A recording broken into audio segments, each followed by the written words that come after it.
Hello my dear friends, मैं गगन कपूर फिर से आपकी सेवा में हाजिर हूं। और हमने लास्ट क्लास में स्टार्ट किया था सीखना rules of debit and credit. हमारे चैप्टर का नाम था rules of debit and credit. तो मैंने आपको बताया था कि हम डेबिट और क्रेडिट के जो रूल सीखते हैं उसके लिए हमें पहले ये देखना पड़ता है कि हम जो डेबिट और क्रेडिट पता लगाना चाहते हैं वो हम क्लासिफिकेशन कौन सी फॉलो कर रहे हैं। और मैंने अभी आपको एक ही पढ़ाई है which is called traditional classification. तो पहले हम ट्रेडिशनल क्लासिफिकेशन जो हमने पढ़ी थी जरा उसको एक बार रिवाइज कर लेते हैं। ट्रेडिशनल क्लासिफिकेशन मतलब पुराने जमाने की क्लासिफिकेशन। सर हम तो आजकल मॉडर्न ज़माने के बच्चे हैं, कोई बात नहीं। तो आज जो है ना वो पीछे से जुड़ा हुआ ही होता है, सीधा नहीं होता।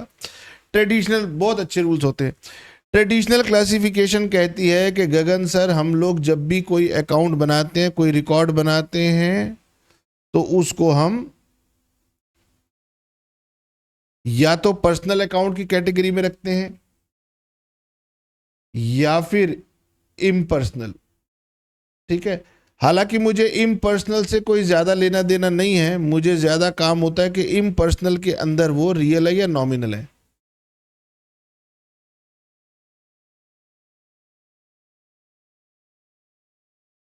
ठीक है, आगे चल के मैं आपसे कहूंगा अकाउंट तीन तरीके के होते हैं ट्रेडिशनल में, पर्सनल, रियल एंड नॉमिनल। तो वो गलत नहीं होगा, वो ठीक होगा। ये तो सुंदरता के लिए बोल दिया कि पहले पर्सनल, फिर इम्पर्सनल, फिर रियल, फिर नॉमिनल। आजकल तो फास्ट जमाना है। हम क्या कहते हैं, मोबाइल फोन के अंदर मुझे अपने टारगेट तक पहुंचने में कितनी बार क्लिक करना पड़ा। तो भाई ये पहले इम्पर्सनल कहूं, फिर रियल कहूं, फिर नॉमिनल कहूं, बुक्स में दिया हुआ इसलिए कहता हूं। मुझसे कोई पूछेगा कि सर ट्रेडिशनल क्लासिफिकेशन में अकाउंट्स कितने तरीके के हैं, तो मैं कहूंगा पर्सनल, रियल, नॉमिनल। सीधी बात, दो बकवास। सर ये पर्सनल अकाउंट्स में तीन तरीके के होते हैं, नेचुरल पर्सन, आर्टिफिशियल पर्सन जिसमें हम बैंक को कवर करते हैं, रिप्रेजेंटेटिव पर्सनल, रिप्रेजेंटेटिव पर्सनल। ठीक है, ये मैं अच्छे से लिख नहीं रहा क्योंकि मैं रिवाइज करा रहा हूं, पुराना लिखवा चुका हूं आपको। रियल के अंदर मेरे पास आते हैं एसेट्स, और नॉमिनल के अंदर मेरे पास दो तरीके के अकाउंट आते हैं। एक तो आते हैं एक्सपेंस जिनमें मेरा कैश का आउटफ्लो होता है, और दूसरी होती है मेरी लॉसेस जिनमें मेरा कोई कैश का आउटफ्लो नहीं होता, लेकिन दोनों से हमारा नुकसान ही होता है, इसलिए इन दोनों को हम एक ही कैटेगरी में रखते हैं, इनकम्स एंड गेन्स। ठीक है, अब बात आती है कि सर हमने पहले तो ये पहचानना है कि कौन सा जो अकाउंट है वो पर्सनल है, कौन सा रियल है और कौन सा नॉमिनल है। तो इसमें आपको याद ये रखना है कि रिप्रेजेंटेटिव पर्सनल कौन सा है।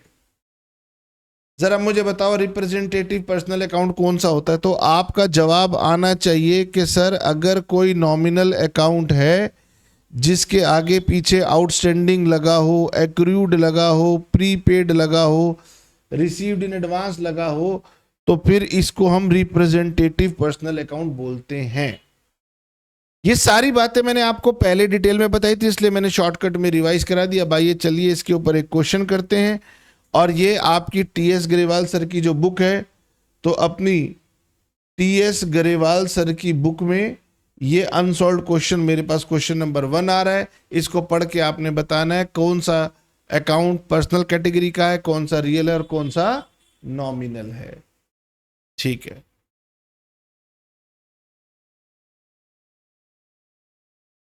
मैंने आपसे एक बात और कही थी कि बेटे अगर आप एग्जाम में अच्छे मार्क्स लेना चाहते हो तो साथ साथ एसेट्स का मीनिंग क्या होता है ये भी साथ साथ याद कर लेना। मैंने आपको कहा था assets means properties both tangible and intangible from which future economic benefit will arise. आप थोड़ी बहुत लैंग्वेज को बदल सकते हो, ठीक है। और हमारे पास बेसिक अकाउंटिंग टर्म जो चैप्टर है वहां से आपने एसेट्स का मीनिंग याद कर लेना है, ठीक है। फिर मैंने आपको बताया था गलती हो जाती है, बैंक हमारे पास इस क्लासिफिकेशन में पर्सनल अकाउंट है और डेटर्स भी हमारे पास इस क्लासिफिकेशन में पर्सनल अकाउंट कहलाता है, क्योंकि मॉडर्न क्लासिफिकेशन में वो जो एसेट बन जाता है तो कंफ्यूजन क्रिएट करता है। अब हमारे पास बुक में एक क्वेश्चन है, लास्ट क्लास से मैं होमवर्क देना भूल गया था, तो अब मैंने देखा है, तो पहले हम इसको रिवाइज कर लेते हैं। मुझे बताइए कौन सा अकाउंट रियल है, कौन सा नॉमिनल है, कौन सा पर्सनल है। सर लैंड एंड बिल्डिंग, वैसे तो लैंड एंड बिल्डिंग हम लोग कॉमनली बोलते हैं, ये हमारे लिए एसेट होता है, रियल अकाउंट। व्यापार जीवन में सबसे बड़ा एसेट यही होता है, लैंड एंड बिल्डिंग। अगर आपने जीवन में पैसा कमाया, लैंड एंड बिल्डिंग खरीदा, तो आपके माँ बाप आपको आशीर्वाद देंगे। जीवन में जो पैसा कमाना है वो लैंड एंड बिल्डिंग के लिए ही कमाना है। सर ज्यादा ज्ञान मत दिया करो। एक्साइज ड्यूटी, जब भी ड्यूटी आ जाए तो इसका मतलब है ये एक तरीके का टैक्स है, चुभता है, चुभता है। अब एक्साइज ड्यूटी आजकल के जमाने में होती नहीं है, खत्म हो गई है, लेकिन फिर भी बुक ने दे दिया। अब बुक ने दे दिया तो मैं भी पुराने जमाने में चला जाता हूं। आज से कई साल पहले एक्साइज ड्यूटी होती थी, वो टैक्स होता था। और टैक्सेस हमारे लिए क्या है, अगर वो पैसा खत्म हो जाए तो नॉमिनल हो गया, तो हम उसे नॉमिनल कह देंगे। लेकिन टैक्सेस की ना बड़ी अजीब बात होती है, कई बार टैक्सेस मुझे सरकार से वापस भी मिलते हैं, और अगर टैक्स मुझे वापस मिलने हैं तो फ्यूचर इकोनॉमिक बेनिफिट है, तो वो एसेट बन जाएगा। तो मैं रिक्वेस्ट करूंगा कि एक्साइज ड्यूटी जैसे शब्दों का इस्तेमाल ना किया जाए, क्योंकि ये कंट्रोवर्शियल हो जाएंगे। कई लोग कहेंगे एक्साइज ड्यूटी पूरी खत्म नहीं हुई है ना, क्या कहते हैं, हाथी निकल गया पूंछ बची हुई है, तो पूंछ की बात हो रही है। तो ये मतलब एक्साइज ड्यूटी थोड़ा सा एक कंट्रोवर्शियल टॉपिक हो जाता है। वैसे मैं इसको नॉमिनल डाल दूंगा, और कभी कभी इसकी रिकवरी भी हो सकती है, तो वो उस केस में मेरे लिए रियल अकाउंट भी बन सकता है। क्रेडिटर्स, तो ये तो कोई व्यक्ति हैं। क्रेडिटर्स कौन होते हैं, जिनको हमने पैसा देना है, लाइबिलिटी है, तो ये हमारे पर्सनल अकाउंट बनेंगे। कैपिटल, मालिक का अकाउंट है, मालिक को हम नाम से नहीं बुलाते, कैपिटल के नाम से बोल देते हैं। मोटर व्हीकल मेरे लिए एसेट है, इसलिए लिखूंगा रियल अकाउंट है। तो आपको समझाने के लिए बोला एसेट है, पूछा जाएगा तो रियल। गुडविल इनटेंजिबल एसेट है, real account. Investment tangible asset है, real account. Salary nominal account. Debtor, गलती मत करना, personal. Bad debts nominal. Depreciation nominal. अब सर डेप्रिसिएशन होता क्या है, हमने कार खरीदी है, कार को खरीदने के बाद कुछ समय बीतने के बाद बाजार में गए तो पता चला कार की कीमत तो कम हो गई है, तो उसकी वैल्यू डेप्रिशिएट हो गई है। हमने जमीन खरीदी, लैंड का टुकड़ा खरीदा, कुछ समय बाद बाजार में चले गए, उसकी वैल्यू बढ़ गई, एप्रिसिएशन हो गई। डेप्रिसिएशन मतलब नुकसान, एप्रिसिएशन मतलब फायदा। दोनों के दोनों क्या हैं, नॉमिनल अकाउंट्स होते हैं।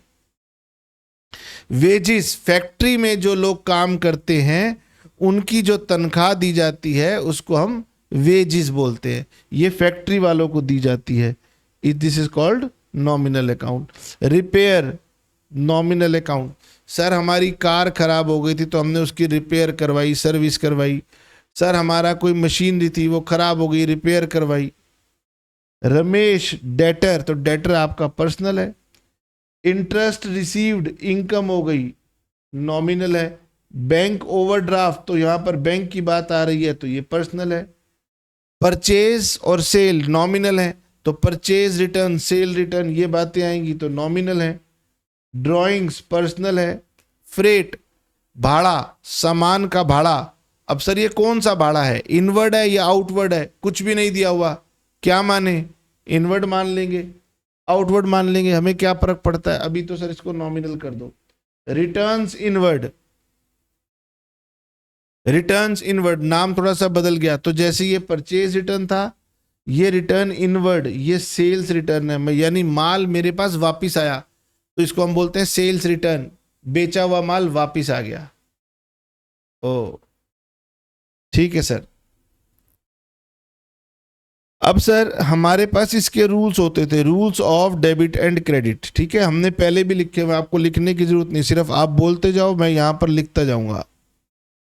सर हमें भी लिखने दो ना, हमें भी लिखने दो। मैंने कहा चलो यार तुम्हारा इतना मन है तो मैं क्या रोकूं, तुम भी लिखो मैं भी लिखता हूं। सर यहां पर लिखो नेचर ऑफ अकाउंट्स। कितने प्यारे बच्चे हैं, मुझे बताते रहते हैं सर क्या लिखना है। यहां लिखो डेबिट और यहां लिखो क्रेडिट।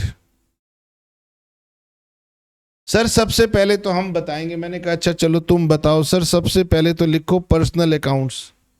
व्यक्ति या तो कुछ रिसीव करेगा या कुछ देगा। Debit the receiver, credit the giver. प्राप्त करने वाला जो मुझसे कुछ प्राप्त कर रहा है उसको डेबिट कर दो, तू मेरा ऋणी हो गया। और जब वो मुझे वापस करेगा तो ऋण उतर जाएगा। दूसरा रियल एसेट्स के खाते, ठीक है। और ये बेसिकली हमारे एसेट्स हैं तो आते हैं what comes in debit, what goes out credit. ठीक है, एक एक करके समझते जाइए। सर हम समझ नहीं रहे, हम तो आपको समझा रहे हैं। मैंने कहा बहुत बहुत धन्यवाद, समझा भी रहे हो और पैसे भी दे रहे हो। तीसरे होते हैं sir nominal expenses and losses. कोई भी एक्सपेंस हो, कोई भी लॉस हो, debit. All incomes and gains, all incomes and gains credit. तो बेटे क्या होता है, हमें बार बार लिखना चाहिए क्योंकि लिखने से हमें जो लर्निंग होती है वो और भी ज़्यादा फास्ट हो जाती है। अच्छा ये बताओ, आप मेरी वीडियो को देखते हो तो किसी को बताते भी हो कि ब्रह्मांड में एक गगन सर हैं, बढ़िया पढ़ाते हैं, उनसे पढ़ लो तुम्हारे नंबर बढ़िया आएंगे। ऑनलाइन टीचर हैं गगन कपूर क्लासेस, उनके इंस्टीट्यूट का नाम है, और वो ऑनलाइन टीचर है। फिजिकल मत ढूंढना, पोर्टल है gagankapurclasses.com, वहां जाके पढ़ लेना। डर लगता हो तो कोर्स में जाना। हर कोर्स में सेल्फ एनरोलमेंट की ऑप्शन आती है, खुद से एनरोल करना। कुछ डेमो वीडियोस दिखेंगे, उनको देखना, और जब तसल्ली हो जाए तो फिर माता पिता जी से कहना कि हाँ हमें तो इसी टीचर की तलाश थी, इसी से पढ़ना है। कैसे कर लेते हो सर अपनी इतनी तारीफ, छोड़ो आगे चलते हैं। अब क्या है, लर्निंग है बेटे, धीरे धीरे करो, जल्दबाजी में मत करना वरना दिक्कत होगी। ये हमारी लर्निंग वीडियो है, रिवीजन वीडियो नहीं है। पता चले कि सर फास्ट फास्ट काम क्यों नहीं हो रहा, नहीं होगा। वो कह रहे कि गगन देखो, अगर आपको ये पता लग जाए कि nature of account personal real nominal है तो आपने ये बताना है which account will be debited and which will be credited. मतलब वो कह रहे हैं कि गगन अब अकाउंट भी पता लगाना और नियम से भी पता लगा के बताना कि इसको डेबिट करना है या इसको क्रेडिट करना है। अब क्या है कि सिखाया जा रहा है तो कुछ बातें धीरे धीरे आपको लगेगा सर ये तो रिपीटिशन हो रही है, रिपीटिशन हो रही है। कोई बात नहीं, करते चलते हैं, क्या दिक्कत है, नन्हे मुन्ने बच्चे हैं। सर पहले तो बात यहां पे लिखा है रेंट, और रेंट हो गया रिसीव्ड। रेंट हो गया रिसीव्ड, तो ये हो गया मेरी नॉमिनल अकाउंट, है ना, नॉमिनल अकाउंट। क्यों नॉमिनल अकाउंट? क्योंकि ये इनकम है, रेंट मिल रहा है, इनकम है, और इनकम ऑलवेज क्रेडिट होती है। ओहो सर हमें तो पता नहीं था, आपको भी अकाउंट्स आती है। अच्छा चलो दूसरा तुम बताओ। सर मशीनरी आते ही रियल अकाउंट हो गया। अब रियल अकाउंट कह रहा है कि मशीनरी परचेज, यानी मशीनरी हमारे पास आई है ना। घर में जैसे कार आती है, जश्न मनाते हैं, ऐसे व्यापारी के पास मशीन आती है, बड़ा खुश होता है, जश्न मना रहा होता है। व्हाट कम्स इन, तो सर ये तो डेबिट हो गया। ओ अच्छा सर, जैसे आप लिख रहे हो हम ऐसे लिखते चले। अरे बेटे कोई बात नहीं, धीरे धीरे सब सीख जाओगे। मैं आपको सही स्टेज पर बताऊंगा कैसे करना है, अभी सिर्फ ध्यान देना है। सर गुड्स मेरा नॉमिनल अकाउंट है, गुड्स परचेज नॉमिनल अकाउंट है। नॉमिनल अकाउंट में ये मेरा खर्चे की तरह है, तो इसको करूंगा डेबिट। कैपिटल इंट्रोड्यूस्ड, कैपिटल है। अब कैपिटल है तो ये मेरे पास क्या है, पर्सनल अकाउंट है। Debit the receiver, credit the giver. यहां पर मैं बिजनेस हूं, व्यापार हूं, मेरे पास कैपिटल आई है, तो जिस व्यक्ति से आई है वो गिवर है, ये क्रेडिट है। कैपिटल किस व्यक्ति से आई है? मालिक से आई है, ओनर से आई है, प्रोप्राइटर से आई है, लेकिन हम उसके नाम से नहीं बुलाते, हम कहते हैं कैपिटल। हम क्या बोलते हैं? पिताजी हैं, नाम थोड़ी बोलते हैं। माताजी हैं, नाम थोड़ी बोलते हैं। तो कैपिटल का मतलब है ओनर। अब ओनर ने पैसा बिजनेस में डाला है, कैपिटल इंट्रोड्यूस, तो ओनर ने बिजनेस में कैपिटल डाली है, ओनर गिवर है। दूसरे व्यक्ति को देखते हैं, ओनर गिवर है। सर ओनर को भी देखना है, हाँ, व्यापार ओनर को देख रहा है, वो कह रहा है तूने मुझे और पैसा दिया, तू गिवर है, क्रेडिट। कमाल है sir. Rent paid nominal account है, एक्सपेंस होगा। इंटरेस्ट रिसीव्ड, सर ये तो हमारी इनकम है, ये हमारा नॉमिनल अकाउंट है, और इनकम होती है always credit. Building sold, building चली गई, सर बिल्डिंग चली गई, दुख हो रहा है, दुख मत बना, तूने बेचा होगा तो एक बिल्डिंग ली होगी, तो ये बिल्डिंग सोल्ड, ये रियल अकाउंट है, और ये गोज आउट है, इसलिए ये हमारे पास में क्रेडिट है। डिस्काउंट अलाउड नॉमिनल है, नुकसान है, डेबिट है। गुड्स सोल्ड सेल्स है, हमारे लिए एक तरीके से रेवेन्यू है। अभी आप रेवेन्यू इनकम को नहीं समझते हो, धीरे धीरे समझने लगोगे, तो इसको हम बोलते हैं क्रेडिट। ठीक है, अपना आपने बेस्ट प्रयास करना है, अपना आपने बेस्ट प्रयास करना है। ठीक है, चलो जी आगे बढ़ते हैं।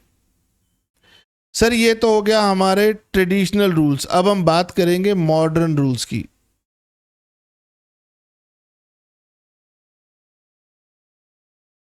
ट्रेडिशनल रूल्स कहते थे कि गगन खाते 3 तरीके के होते हैं। मॉडर्न रूल से पूछा, भाई साहब आप बता दो खाते कितने तरीके के होते हैं? बोलो बोलो जी, मॉडर्न वालों से पूछा, बताओ तुम बताओ खाते कितने तरीके के होते हैं? कहते गगन देखो, एक तो होते हैं खाते एसेट्स के। अब यहां कंफ्यूजन हो गई, यहां पर भी एसेट है और ट्रेडिशनल में भी एसेट था, जिसको आप रियल अकाउंट कह रहे थे, इसलिए थोड़ी कंफ्यूजन हो रही थी। लेकिन यहां एसेट की टर्म थोड़ी सी ब्रॉड है। लाइबिलिटीज, ठीक है, खाता एसेट का है या खाता लाइबिलिटी का है? खाता कैपिटल का है। हालांकि कैपिटल और लाइबिलिटी एक ही जैसे होते हैं, लेकिन आपने अकाउंटिंग इक्वेशन पढ़ी थी, वहां पर एसेट लाइबिलिटी कैपिटल आपने पढ़ ली थी। फिर उसके बाद हमारे पास होते हैं रेवेन्यू, और फिर हमारे पास होते हैं एक्सपेंसेस। वो कहते हैं कि गगन हमारे पास ना 5 तरह के खाते होंगे। मॉडर्न अप्रोच कहती है हम जरा नई सोच वाले लोग हैं, हमारे पास खाते 5 तरीके के होते हैं, एसेट, लायबिलिटी, कैपिटल, रेवेन्यू और एक्सपेंस। आज का होमवर्क नोट कर लो बेटे, नेक्स्ट क्लास में मैं आपसे अगर पूछूं what do you mean by asset, what do you mean by liability, what do you mean by capital, what do you mean by revenue, what do you mean expense, तो आपको याद होना चाहिए। मैं आपको बताता हूं बेटे मैं कैसे टीचर बन गया। बनना नहीं था मेरे को, मैं बन गया। हमारे स्कूल में जब हम अकाउंट्स पढ़ते थे तो हमारी टीचर जब ऐसी बात कहती थी ना, ये बच्चों याद कर लेना घर जाके, लेकिन तुम भूल जाओगे, तुम्हें याद नहीं रहेगा। मैं कभी तुम्हारे से पूछूंगी तुम्हें याद नहीं रहेगा, मैं याद दिलाऊंगी, मैंने कहा था याद कर लेना। मैं नोट कर लेता था कि हाँ मैडम ने कहा है कि इसको याद कर लेना, मैं ज़रूर याद करूंगा। मैं उसको याद कर लेता था और रजिस्टर में आगे के पेज पे लिख लेता था कि टीचर ने कहा था इनको याद करना।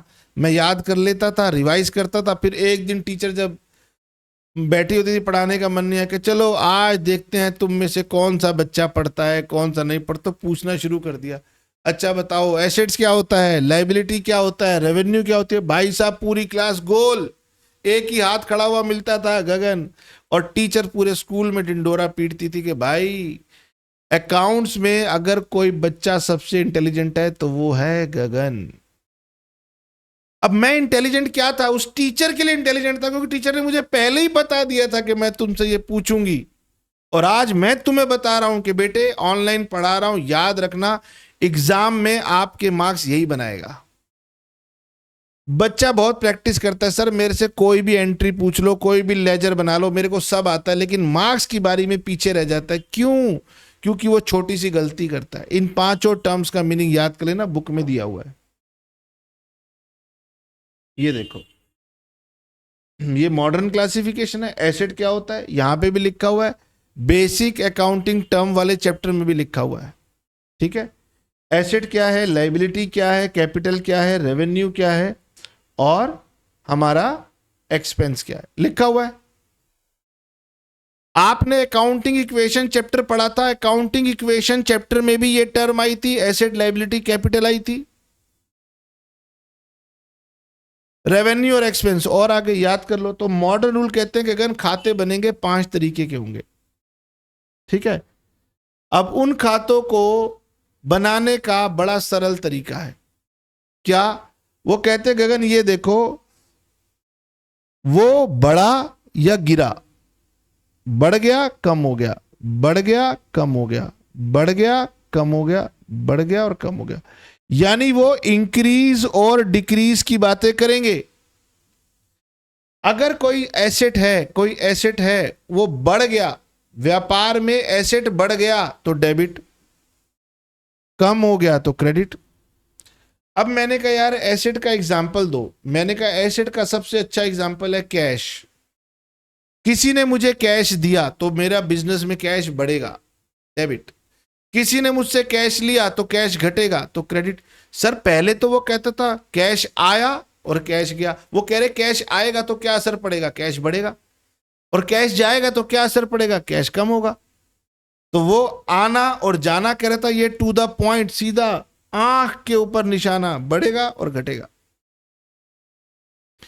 यहां पर हमारी मॉडर्न क्लासिफिकेशन के अंदर एसेट का क्या है, जिससे मुझे फ्यूचर इकोनॉमिक बेनिफिट मिलना हो, तो कैश भी मेरे लिए एसेट है, बैंक भी मेरे लिए एसेट है। यहां पर मेरे लिए बैंक एसेट बन जाता है। इसीलिए टीचर आपसे एग्जाम में पूछती है कि ट्रेडिशनल क्लासिफिकेशन में बताओ बैंक क्या है, और आपको ये ज्यादा पसंद आते हैं मॉडर्न। आप लिख देते हो एसेट है, रियल है, तो गलत हो जाता है। अगर मॉडर्न क्लासिफिकेशन का क्वेश्चन है तो बैंक एसेट है, लेकिन अगर ट्रेडिशनल क्लासिफिकेशन का क्वेश्चन है तो बैंक से ऊपर प्रायोरिटी, सॉरी एसेट से ऊपर प्रायोरिटी उसकी आर्टिफिशियल पर्सन की है, वो पर्सनल कैटेगरी का माना जाएगा। अब सर यही हाल डेटर के साथ भी होता है। यहां पर डेटर भी मेरे लिए एसेट है, लेकिन वहां पर डेटर मेरे लिए पर्सनल है। यानी पर्सनल खातों का तो यहां पर सर कोई नाम ही नहीं है, तो फिर पर्सनल खातों को कहां डालूं? वो कह रहे भाई पर्सनल खाता तेरे लिए एसेट है या तेरे लिए लायबिलिटी है, ये बता। पर्सनल खाता एसेट है या लायबिलिटी है? यानी वहां पर तो खाता पर्सनल होता था, यहां पर एसेट या लायबिलिटी कुछ भी हो सकता है। एसेट हो गया तो कंफ्यूजन हो जाएगी कि सर वहां पर तो एसेट को रियल बोलते थे। सर मुझे बात समझ में नहीं आई, आने लगेगी, कोई बात नहीं। मतलब ये एक उदाहरण है, इनमें हम देखते हैं कि बढ़ गया कि घट गया। लायबिलिटी, मैंने बैंक से लोन लिया तो लोन बढ़ गया, क्रेडिट, घट गया तो डेबिट। आपको याद करना पड़ेगा, एसेट बढ़ गया तो डेबिट, लायबिलिटी बढ़ गई तो क्रेडिट। दोनों एक दूसरे के ऑपोजिट हैं। अकाउंटिंग इक्वेशन में आप दोनों को ऑपोजिट रखते थे। सर हम एसेट के ऑपोजिट लायबिलिटी और कैपिटल दोनों रखते थे, तो दोनों के नियम एक ही जैसे हैं। कैपिटल भी क्रेडिट और डेबिट, कैपिटल और लायबिलिटी दोनों एक ही जैसे नियम से चलते हैं, साथ साथ चलते हैं। ठीक है, लायबिलिटी तो लायबिलिटी है, कैपिटल भी लायबिलिटी है, लेकिन ये लायबिलिटी मालिक के टूवर्ड्स होती है, इसका नाम बदल गया। अगर कोई मुझसे कहे कि क्या कैपिटल लायबिलिटी है, yes capital is also liability. Okay sir, इसलिए दोनों के रूल एक ही होंगे, अलग नहीं होंगे। अब बात करते हैं रेवेन्यू की और एक्सपेंस की। हम पढ़ते थे sir expenses and losses always debit, खर्चा होता जाएगा डेबिट होता जाएगा, होता जाएगा, तो खर्चे होते जाएंगे तो बढ़ते जाएंगे बढ़ते जाएंगे, यानी expenses increase debit, decrease credit. Sir खर्चे भी कभी डिक्रीज होते हैं। अरे कभी मान लो किसी खर्चे के पैसे वापसी आ गए, कभी कई कबार होगा, रेयरली होगा, हो जाता है कि खर्चे का पैसा वापस आ गया, तो क्या बोलते हैं, credit. Revenue, credit all incomes and gains, तो ये इनकम आती जाएंगी बढ़ती जाएंगी, तो बढ़ेंगी तो क्रेडिट, घटेंगी तो डेबिट। अब आप बेटे, मैं ज्यादा रटवाने में बिलीव नहीं करता, कई लोग बना देते हैं ऐसे रट लो वैसे रट लो, मैं कहता हूं 4 बार पढ़ लो याद हो जाएगा। एसेट्स बढ़ेगा तो डेबिट, घटेगा तो क्रेडिट, लाइबिलिटी उसका उल्टा है और कैपिटल लाइबिलिटी के जैसा है। अब खर्चे हमेशा डेबिट होते हैं, तो एक्सपेंसेस बढ़ेगा तो डेबिट है, और रेवेन्यू उसका उल्टा है, इनकम एंड गेन जो है वो सब बढ़ेंगी तो क्रेडिट है, घटेंगी तो डेबिट है। बोलो, ध्यान ये रखना है कि जब भी क्वेश्चन आएगा तो यहां पर भी एसेट है और वहां पर भी एसेट है, यहां पर एसेट है तो वहां के एसेट का नाम रियल है, लेकिन दो एसेट ऐसे हैं, बैंक है और डेटर्स हैं, वो ट्रेडिशनल क्लासिफिकेशन में पर्सनल बनते हैं, रियल नहीं बनते हैं, ये ध्यान रखना है बस। अब सर हम तो नहीं मानते, हम तो कोई क्वेश्चन करेंगे फिर मानेंगे। मैंने कहा क्वेश्चन दो तरीके के हैं, एक तो इलस्ट्रेशन है, वो मैं आपकी प्रैक्टिस के लिए छोड़ देता हूं, और जो अनसॉल्व है वो मैं आपको करवा देता हूं, ठीक है। आओ जी। अब वो कह रहे कि गगन सर ये इलस्ट्रेशन नंबर 4 है, तो मैं आपको देता हूं होमवर्क, देख के मत करना, ईमानदारी से करना, ठीक है। और मैं चलता हूं अनसॉल्व क्वेश्चंस के पास और वहां से आपको करवाता हूं एक आधा क्वेश्चन। तैयार हो जाओ जी। वो कह रहे classify the following into assets, liability, capital, expense and revenue. वो कह रहे गगन मैं तो मॉडर्न रूल्स की बात करूंगा। मैंने कहा अच्छा बताओ। एसेट संपत्ति है, लैंड, लैंड मेरे लिए एसेट है, संपत्ति है, क्योंकि इसको बेच के भविष्य में पैसे मिलेंगे। अगर मैं नहीं भी बेचता तो मैं इसका इस्तेमाल कर सकता हूं, किराए पे दे सकता हूं, इस पे खेती बाड़ी कर सकता हूं, बिल्डिंग बना सकता हूं, बहुत कुछ कर सकता हूं। Investment assets, building assets, interest received revenue, interest received revenue, sales और जो इनकम्स हैं वो रेवेन्यू कैटेगरी में आती हैं। आगमन होना रेवेन्यू है, सैलरी एक्सपेंस, बैंक ओवरड्राफ्ट, मैंने बैंक से ओवर ड्राफ्ट कर लिया है, ज्यादा पैसा निकाल लिया है। क्यों? क्योंकि बैंक ने मुझे अलाउ किया हुआ था कि गगन मैं तुम्हें कर्जा दे रखा है, तुम इतने अमाउंट तक जब चाहो पैसा निकाल लेना, तुम्हारे खाते में नहीं हो फिर भी निकाल लेना, ब्याज देना पड़ेगा। तो ये मेरी बैंक ओवरड्राफ्ट, ये मेरी लाइबिलिटी है, मैंने ये पैसा चुकाना है, बैंक को देना है, ठीक है। और बार बार कहता हूं, जब आप पढ़ते हैं, पहली बार पढ़ते हैं, कोई टर्म आपको पहली बार पढ़ने में नहीं याद आती तो वो हो जाती है इंपॉर्टेंट फॉर रिवीजन, एग्जाम से पहले रिवीजन के लिए मार्क कर लिया करो। सर मैं तो आपकी तरह किताब को गंदा कर देता हूं। बेटे आपके पास रजिस्टर होता है और मुझे स्क्रीन ना बदलनी पड़े, इसलिए मैं स्क्रीन के ऊपर लिख देता हूं। आप अपनी किताब को गंदा मत किया करो, आप रजिस्टर में लिखा करो जैसे आपको आंसर प्रेजेंट करना होता है, और यहां पर मार्क कर दिया करो ये इंपॉर्टेंट है, या स्टार लगा दिया। डेटर यहां पर मेरे लिए एसेट है, क्रेडिटर मेरे लिए लाइबिलिटी है। डेटर कौन होते हैं इसका भी मीनिंग याद कर लेना। हम किनको सामान बेचते हैं ना, उधार सामान बेचते हैं, वो मेरे डेटर हैं, उनसे मुझे पैसा लेना है। बैड डेट्स नुकसान हो गया, एक्सपेंस कैटेगरी में आएगा। कैपिटल लाइबिलिटी है, डेप्रिसिएशन मेरे लिए एक्सपेंस कैटेगरी में आएगा। मोटर व्हीकल एसेट कैटेगरी में आएगा।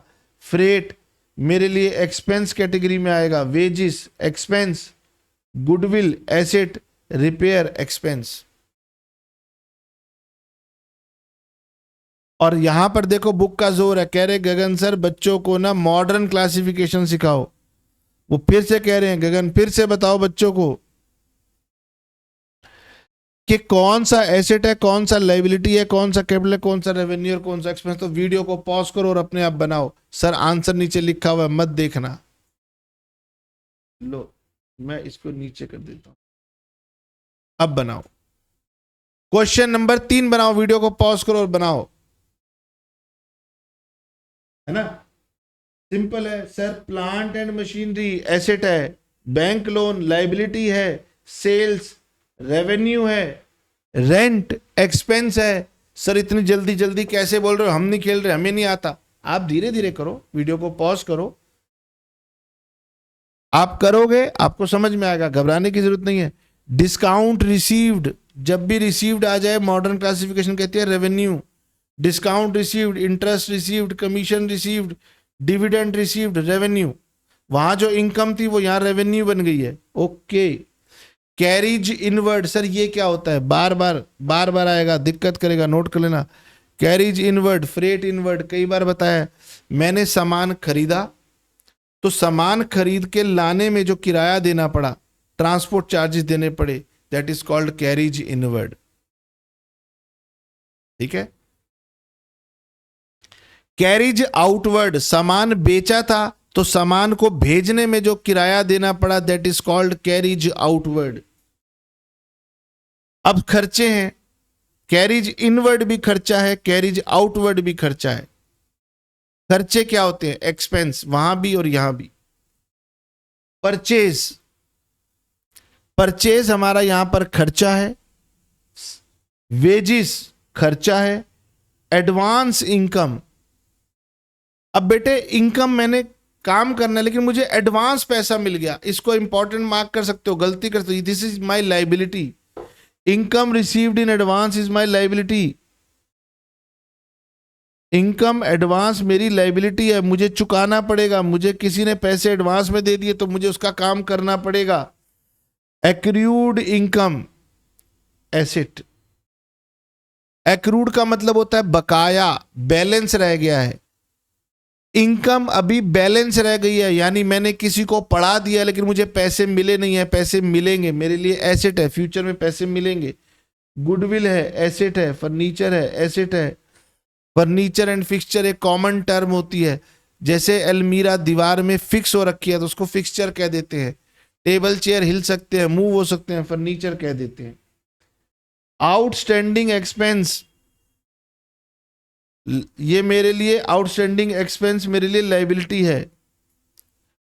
आउटस्टैंडिंग एक्सपेंस, मुझे ये खर्चा कर दिया, पैसे देने हैं, लाइबिलिटी है।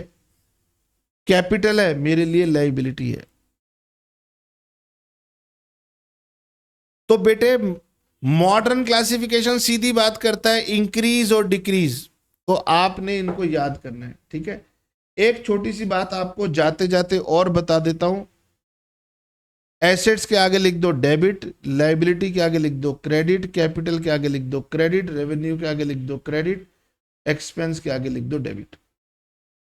अब जो डेबिट होता है वो क्यों होता है, बढ़ेगा, उसका नेचर बढ़ने का है, डेबिट होगा। और जो क्रेडिट है उसका भी नेचर बढ़ने का है।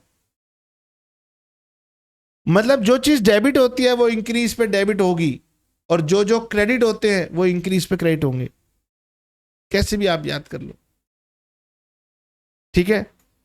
चलिए, तो आप इसको रिवाइज करके आइएगा, बुक से एक दो क्वेश्चन होमवर्क करके आइएगा और पढ़ते रहिएगा, मेरा नाम लोगों को बताते रहिएगा और थोड़ी मुझ पर कृपा बरसाते रहिएगा।